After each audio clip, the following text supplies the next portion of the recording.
BADDERZ UK recap episode 8 part 2.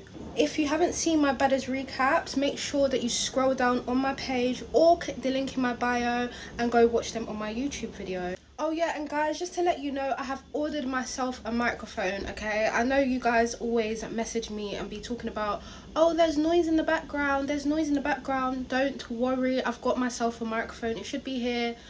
I think it should be here in 2 days. Or it should be here already because I'm making this video in advance. I'm just not releasing it yet because I'm kind of busy right now. But you guys already know the drill. Make sure you're following UK Baddie Drama for all of the latest baddie drama. All tea, all shade, bitch, all offence. Now, we already talked about the very beginning parts of BADDERZ UK where, you know, Metab apologises to Marissa Rose. The fucking brawl for the laptop. Like, it was a lot.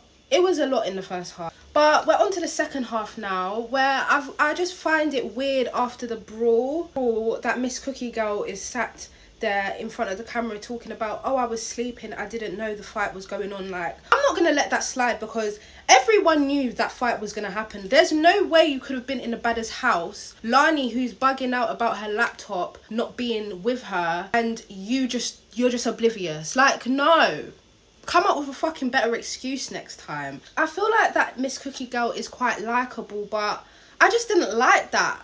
If you're not a fighter, don't promote that you're a fighter. If you're not on that kind of crud, don't promote that you're on that kind of crud, and then when the time comes you're not living up to it. Because I thought with all of the talking that she was doing, she was down for that crud, but clearly not. She's sleeping and missing out on the beef. But yeah, that little part just had me a bit confused. Like, I really think I'm gonna believe that you slept through all of that drama? Come on! Say you didn't want to fight. I would have respected that a lot more if you just came forward and was like, you know what, I didn't want to get involved in the brawl. I wanted no parts. I would have been like, yeah, I respect that. But you know, that little excuse about you were sleeping, ain't no sleep in the BADDERZ house. Ain't no fucking sleep. How? But anyways, we also see Amy. Like, Amy is really confusing because Amy sat in her confessional, claimed she was taking responsibility for destroying the second villa because she felt that Lani let her down. That shit had me so confused because you're the one that signed up to come on BADDERZ UK. You're the one that before BADDERZ UK even started filming, you were posting up videos of yourself with braids back, short nails, talking about you're not playing with these hoes. Do you get what I mean? Like, you promoted yourself as this fighter. So you came to the BADDERZ UK, you know, episode 1, you're getting weighed in by Erica Lee and everyone's calling you the weakest link in the house.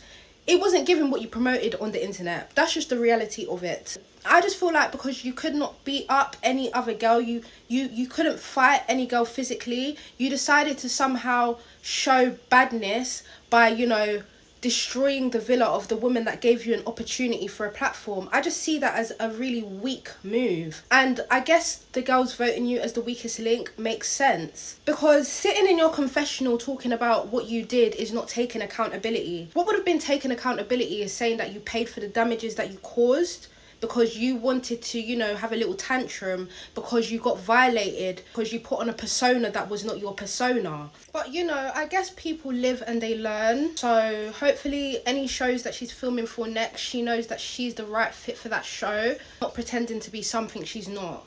You know what actually had me fucking dying? Metab's goddamn confessional. I even had to post it on this page because she's not a real person. She is not a fucking real person. That's why with Metab, I just have to leave her because she's not a fucking real person. Like, in Metab's head, I swear to God, she is a 6-foot black man from Peckham. I swear to God, that's done hella years in prison. That's how she fucking talks. Because the way my girl is standing, first of all, why didn't Metab have a chair? Where did the chair go in the confessional? The bitch had 2 props. She had the Smirnoff bottle and she had the fucking balaclava, whatever the fuck that was. Like, I'll give Metab this. She's fucking entertaining as fuck. That whole scene had me dying. But yeah, we go to the last part. I think this was even the last episode of BADDERZ. I'm even upset because I want more. But we get to the last part of BADDERZ and Lani and the girls are, you know, talking and they're basically told to say one nice thing about people and then say something that they don't like, and all the girls are going round. And I think Erica Lee said that I don't know what she said she liked about Rain Doll, but she said that she felt that Rain Doll wasn't what she portrays or something like that. I guess Erica Lee knows Rain Doll more than anybody else because they were in the house together. I can't really comment on that. I don't really know that much about it. For me, I don't know what Rain Doll has promoted to me. I feel like she's promoted just fly, kind of goofy girl. Like, that's what she gives. I don't really think she gives that she wanted to ever really be on badness. She's more of a cheeky girl. She's more a fighter with her words. But it gets to Lani's turn, who I guess, you know, Lani was obviously going to do her one on Miss R Fabulous. Then Lani revealed that Miss R Fabulous, during the whole time that Lani was going through it with Tion Wayne, Miss R Fabulous was supporting Tion Wayne and laughing at her. And my thing is, we all know that Miss R Fabulous is not a girl's girl, like. But the one that actually surprised me is that Lani said that when Miss R Fabulous was doing her thing, you know, getting scammed by her boyfriend where she bought him a car and all of them things, and he had a girlfriend and just being a man clown, Lani laughed at her, and Miss R Fabulous decided to call up her work or message her work and tell her that she needs to be fired. Like, I've noticed something about Miss R Fabulous and the Miss R Fabulous fans and backup dancers. They're just really weird, petty people. It's like, you can give it but you can't take it. And that's why I say, Duppy know who to frighten. People think that they can pick on people, they can do stuff to people, they can pray for people's downfall, they can do all of them things there, and then their karma's not going to come back. Like, you know, I could hear the pain in Lani's voice, because Lani, to me, I've already said, she just seems like such a sweet, genuine babe. Like, she doesn't seem like a troublemaker. Like, yeah, she might be a bit petty sometimes, but if you can pick a fight with Lani, you're just a bully.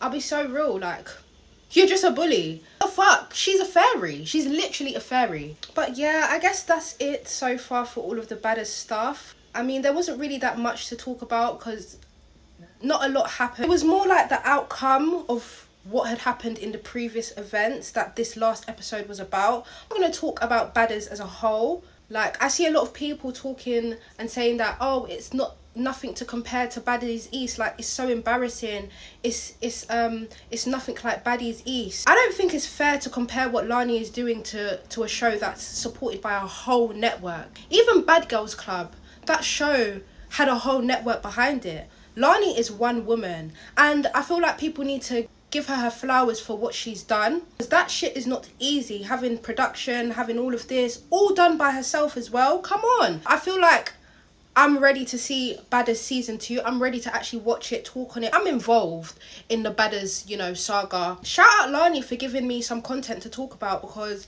the UK is sometimes a bit boring and finally it's getting spiced up. So, you know, shout out Lani for that. If I was to give Lani's show a rating, I would give it a solid. For her very first time, no network behind her, I would give her a very solid 8 out of 10, because it's memeable, it's memorable, it's just, she just did what she was meant to do, and I fucking respect it. I feel like Lani is very slept on and she's looked at as an underdog and people don't expect a lot from her, but she always delivers. That's what I personally think about Lani and her show.